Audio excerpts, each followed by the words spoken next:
Yes, ang Kaagapay Donations Portal, mao kini ang official online platform sa DSWD kung diin ato nato ipasud ang atong mga donations. Ang donations, whether in cash or in kind, adto ni mo tupa o mahatag sa atong mga victims sa disaster or internally displaced persons, pwede sa mga centers and residential care facilities kung diin atong gipapuyo ang mga bata, babae, lalaki, mga women with who are experiencing abuse, ang atong mga children in conflict with law, katong mga infants, mga neglected, abandoned, surrendered, nga ani sila sa DSWD. Pwede pod natong ihatag ang atong donation sa atong mga licensed, registered, accredited SWADAs or Social Welfare Development Agencies or NGOs sama sa My Refuge Ministry.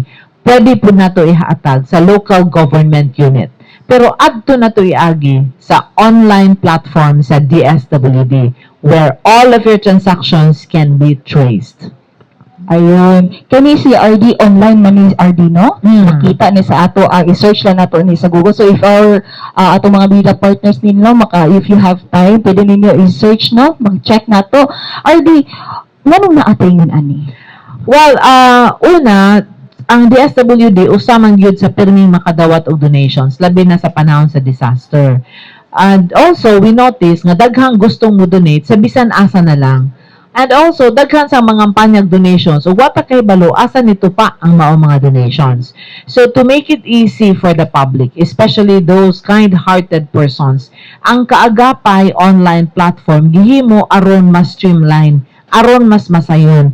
And we can track the donations and we can show that we are truly accountable to all of these donations. And most importantly, naagyoy report gikan sa atong mga recipient sama sa My Refuge House or local government unit kay doon naman tay database sa tanang nisulod ug asa nato gipanghatag.